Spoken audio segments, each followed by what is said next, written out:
Time for us to go over amps in Warframe. Welcome to my Warframe amp guide. In this one, we're going to go through how to build amps and maybe which one ends up being the best. To start with, it's worth noting that we get the parts for amps from two places. Firstly, we get them from Cetus on Earth by visiting Onco and ranking up with the quills. This can be easier said than done, particularly early on, as you will need to be defeating sentients and eidolons to be ranking this guy up. This is where we're going to get one set of amp parts from, and the second place that we can get them from is Little Duck on Fortuna, and the same thing applies. We need to rank up with Little Duck, and we are able to get even more amp parts from here. We can build our amp at either of these two NPCs. You can do it whichever one you prefer. Note that these are only blueprints, so you will need to get them built, and then all you need to do is come on down to amp assembly and then have the parts of your amp ready so that you can build one. Obviously, I've prepared and I've got at least one of each thing so that we can go through all of the different parts as we go through the video. As you can see, there are three distinct parts that we can have here. The prism controls the stats of the amp itself. I've built them all just so I can show you on screen what they all do. As we go through the video, I will put up a little table thing that has been created by the community so you can see all of the different parts in a bit more of an easy to digest manner. But for now, I just want to show you that the prism dictates two things: the base stats of the amp itself and the fire mode. So for example, if we look at the Cantic prism here, we can see fine cut pavilion married shutter allows for rapid yet economical fire. I'm going to show you guys how all of these fire as we go through the video, but I just want you to see that's what the prism does. The scaffold is your alternate fire. So you can see that's a grenade launcher, that's an explosive, and so on. And the Jutney brace is what upgrades the stats of your amp. Hint, hint, the one that I've got lots of up here is going to be the one that we use the most. Critical damage is the best way to improve the damage of your brace, and the Certus brace, which we get from here at Little Duck, is the best one for that. In addition, it doesn't change how the amp otherwise forms, so I'm going to use that for all of the amps that we test as we go through the video. If you Google the best amp, you will see most people refer to them as a set of 3 numbers. Those numbers correspond to the part on the amp itself and when it came out, cross-sectioned with how late in the syndicate you have to rank up to get it. For example, the Raplak prism, Pencha scaffold, and Klapka brace would all be referred to as a 111. That's because this is the earliest prism, the earliest scaffold, and the earliest brace that you can get from Cetus. Cetus was released before Fortuna, and so therefore, even though there is an earlier part to be gotten from Little Duck, this is just kind of the order that's gonna be put in. I'll have the form up on screen now so that you can see what I mean and what the number of each of the parts is. So if someone says to you, I've got a 777 amp, you can see that that'll be a Clomora, Proper, and Certus amp. As of right now, what I'm going to do is build the amps in a 117 mode. And basically all I'm going to change in between the amps is this is going to become 22, 33, 44, 55, 66, and 77. Then we'll go ahead and we'll test each of those amps against some enemies so that you can see which parts you would personally prefer to have when you're building your own amp. Amp configuration number 1, which makes this the 117, so the Raplak prism and the Pencha scaffold. Standard fire then is the precise hit scan shots. Behaves quite a lot like the Sirocco, something that we are going to test out last. And the alternate fire is going to be a charged beam,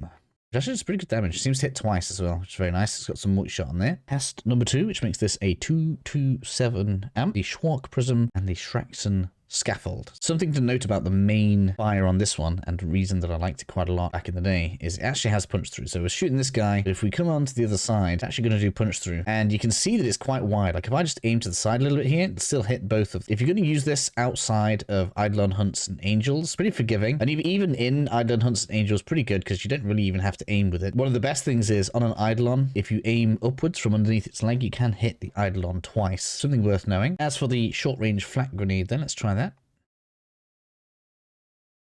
Also looking pretty good. Might actually be a very nice AoE. Like if you don't take the punch through, taking the grenade might be pretty good if you're going to use this for something outside of Void Angels and Eidolons, as we already said. Test 3. So this is the Granmu prism and the Klebrick scaffold. This is supposed to be grenades, so pretty nice actually. I suppose if you wanted to use this as a real weapon, maybe pretty good. It's not really what I would be using my amp for, but not too bad. And then we have the alt fire.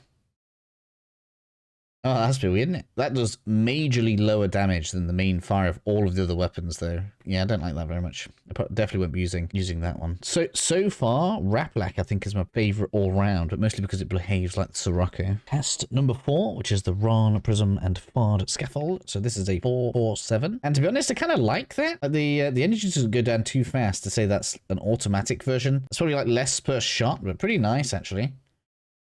Trying to see what if the range is bad on it or something. I actually really like that just as a use. The secondary violence, this is supposed to be alpha shots that bounce between targets.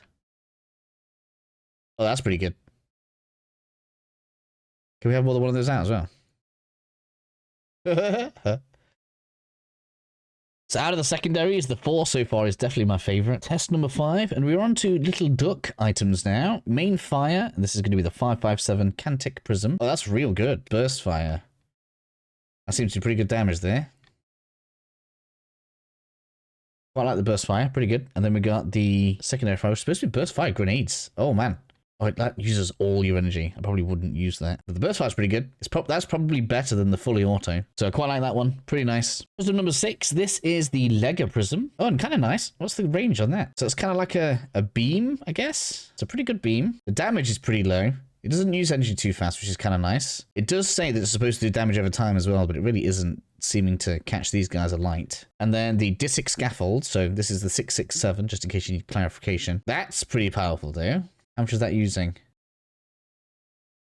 That's using like 40. Pretty powerful burst. It looks like this is all going to be doing damage as well. Let's see if we can test that. It's pretty good. So maybe the Disic Scaffold is all right. I don't think the Lego Prism's worth it though for the low damage it does. I mean, maybe on groups or something like this, but overall not my favorite. And then last of the assemblable amps, we have the 777. So the Clomora Prism and the proper Scaffold. So that seems significantly better than the Lego Prism, just way higher DPS. Actually, it goes through as well, right? So overall, that's definitely better than the Lego Prism. I'm trying to work out if the range is any good on it, because the main issue I can think of with this is the Void Angel, when it like teleports off, come into the battle late or something. Maybe wouldn't be ideal. Proper Scaffold though, so for the secondary, it's like a shockwave.